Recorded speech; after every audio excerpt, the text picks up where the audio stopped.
Okay, if you think it's a good idea. We basically have a closing question to wrap up everything, but before that, and we have a good amount of time left, so there's no rush at all. We have a good amount of time left. We've asked a lot of questions, but we want to leave this time up to you. I know for sure that both of you have stories. I know for a fact that Granda has many stories he'd like to tell, and so we want to leave a good chunk of time for y'all to just kind of talk about those things, what you wanted to talk about. If there's anything, it can be historical, something that was impactful to you or the family, any sort of thing. And you know, if you're having trouble picking something, something off the top of my head is something that was a big part of a family was the ranch. And that could be a quick story if you'd like, just to get going, just about kind of the history of the ranch. That or Exxon. Or actually, that'd be a great place to start. Let's talk about Exxon. I can tell you about the ranch, and it has some fairly interesting history. And it might contain a useful lesson. A few months before I met Dianne, I was living in an apartment, and my landlord, he was an engineer working for Texaco, he came to me with a proposition. He wanted to buy a 5-acre tract that he had located that had 5 rental units, cheap, low-quality rental units. And he was going to put together a partnership under the Texas Small Partnership Act. It's very simple. And he was going to split it into 10 pieces, and he would get his piece. Well, no, his was not free. Each piece was going to cost $2,000. I've got that wrong. Each piece was going to cost $1,000. We were going to come up with $10,000 cash, and the purchase price was going to be $20,000. So we're going to finance $10,000. And he wanted to know if I would want to buy a 10th. And I said, well, I'm interested in that, but I don't have $1,000. I got 500. So I had a good friend named Bob Lowe. Told Bob Lowe about it. Would you like to kick in $500, and between the two of us, we'd buy a 10th? And he said, yeah, let's do that. So we did. It turns out that he hired a real estate agency to handle the rentals, and it turns out that they were cheating us big time. I could go into some detail, but he had been transferred to California. He was out in Bakersfield, 2-hour time difference, so it would be 10 o'clock, about time for him to call me, and the phone would ring at midnight in Corpus Christi. And I thought about it some, and I finally said, look, I'll tell you what, we can solve this real estate problem. I'll manage the things myself. Had 2 over and unders, and then a great big house. I managed those rental units, and that was an education that you wouldn't get anywhere else. The people that I met that wanted to live in cheap places are maybe what you would expect. I think it was $30 a month, and you had to come up with $30 damage, so you had to come up with $60. Never, ever, one single time did I return the damage deposit. Nobody ever asked for it. When they were ready to go, they left. I would drive by, and the door would be open. Well, they've moved out. One of the lower units had quite obviously had a horse had ridden through the front door and out the back door. That was just one incident. One educational experience after another. The house, a lady wanted to rent the house. Her husband was Mr. Kirkpatrick that ran the Gulf station not too far up the street. And so I called her Miss Kirkpatrick. She wants to rent the house because between she and Mr. Kirkpatrick, they've got something like about 8 kids, and the house will be just right for them, perfect. So I rent the house to them. She hands me a check, and it says Mrs. Smith. She wasn't Mrs. Kirkpatrick. She had some other name. I'd been called her Miss Kirkpatrick. Stupid me. Well, anyway, Um, the Corpus Christi Country Club was located over near where the refineries were because it was rugged terrain, nice for a golf course, but they had been encroached on by the refineries, so they decided to move. This property that we bought was quite obviously in a growth corridor outside Corpus. You had the bay here, you had the Guna Madre here, you had refineries here. Corpus was pitched in one way to grow. And this property that we bought was on a street that was not busy, but it was the extension of a busy street. So it was obviously going to grow. And the cross street, our property was on the corner, this cross street was at the right distance for another artery. So the Corpus Christi Country Club announced one day that they're moving their golf course and building a golf course and a subdivision in the piece of property that was catty-cornered across the street from us. Dumb luck. It took another year for that project to get started, but we wound up selling that piece of property that we had bought for $20,000 for $129, I think $129.99 or something like that. Just a stroke of luck. Suddenly, the growth is accelerated by taking that much land out of the market and putting it in the hands of the country club. So then we wound up in Mandeville, Louisiana. We had that money. We're looking for more land to invest. And there's a reason why we're doing this. Well, that reason is we knew from fairly early on that Andy was going to need some help, always. So we had tried to find help for him, and one of the things we found out right away was the government agencies are not competent and not helpful. So we're going to build an estate, and when we die, it's going to go into a trust fund, and they're going to meter money out Andy to take care of himself, for the trust to take care of him. That was what all of this was about. So we bought a piece of acreage, and next to it was some pine trees and boggy. And years before, another real estate operation had gone on. A guy would load people up over New Orleans onto a boat, take them across Lake Pontchartrain, show them these pine trees, and sell them these New Orleans-style shotgun lots that he had surveyed that land off into. Had a network of streets on a plat and these shotgun lots. And he would be serving Bloody Marys on the way over there in the morning and selling those lots and then drinking something else on the way back. So people had bought these lots and now they don't pay the tax on it.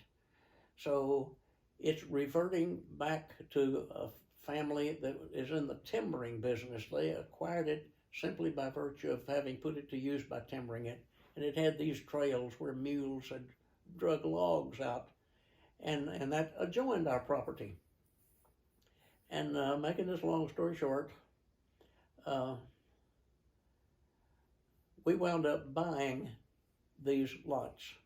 So what we owned, if you picture a map, we had this square block that contained 10 lots, 20 lots, and there's another square that contains 20 lots, and then here's an angle, so there's fractional lots over here. But we don't own these streets. We don't have title to that. But what I knew was that in the parish that we lived in, and maybe all over Louisiana, if you own both sides of the road, over an extent of that road, you can ask the parish to deed that roadway to you so that it doesn't divide your property. So with the help of a real estate lady, we asked the parish to donate this street area to this piece of property so that and there's nothing but pine trees out there, so it'll be one contiguous piece of land, and they agreed to it. There were a whole lot of missteps, so we wound up with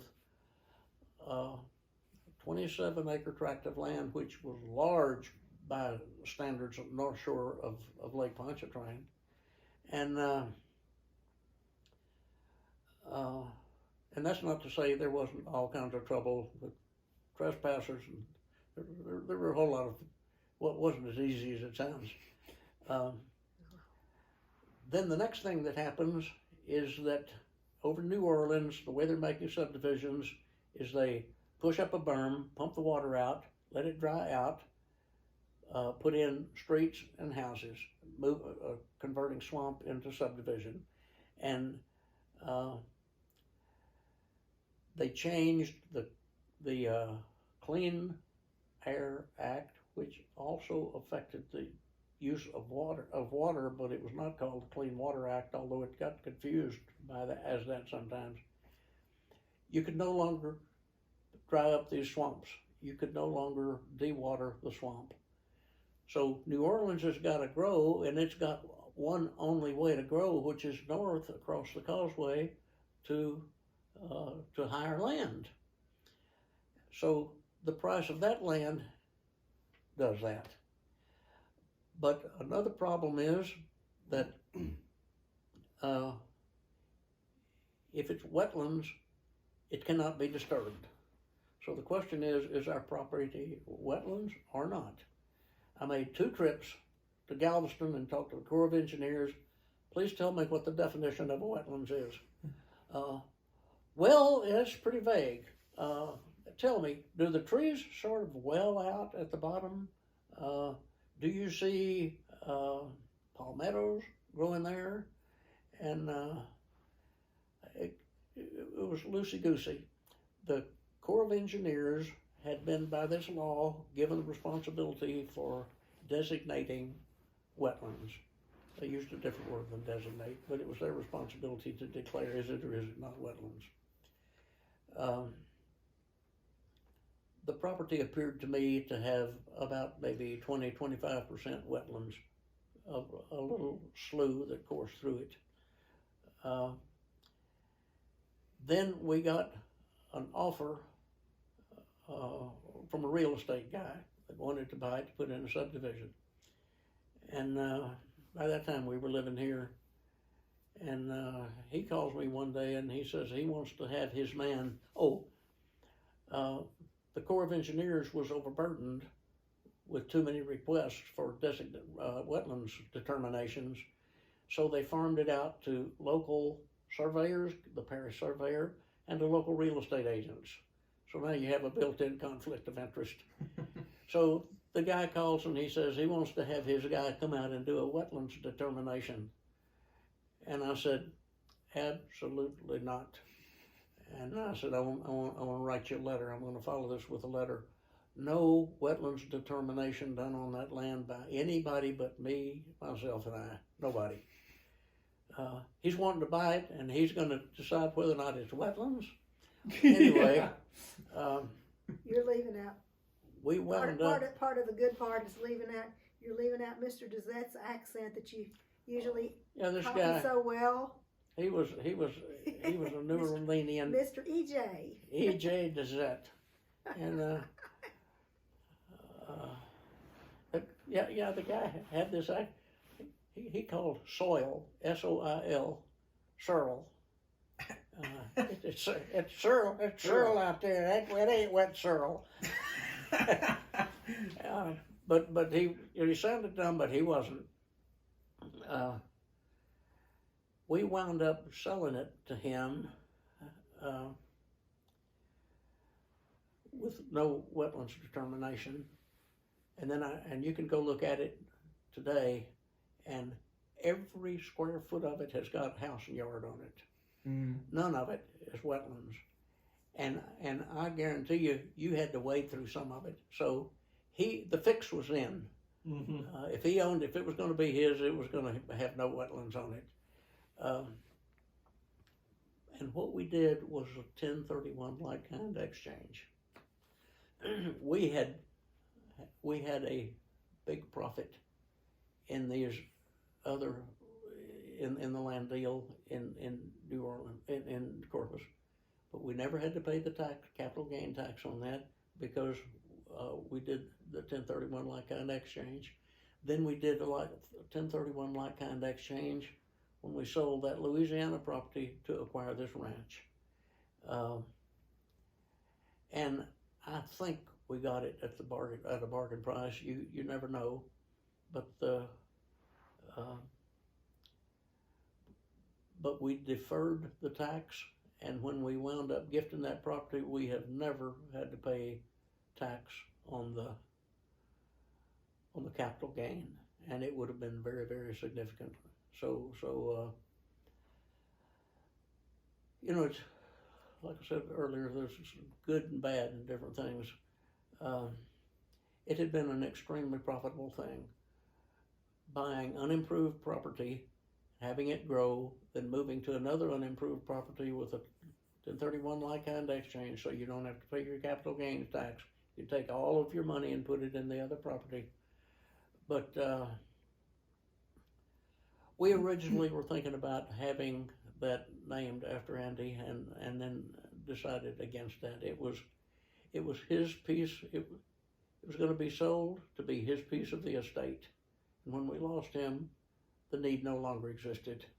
So that's when we wound up gifting it, and it's kind of a quiet memorial to him today. So it had good, it had some bad. I actually didn't know that. I didn't know that bit at the end about. I also didn't know that part of the estate was being built out specifically for Andy in that way. Mm-hmm. So it makes a lot of sense. It makes a lot more clear as to the decision to donate, because it's a memorial, and because it was planned to be his third, and when we realized we were going to need to help Andy, we said we need X dollars. We're not sure what X is, but we're also going to need a Y and a Z, in fairness to Annette and Dan.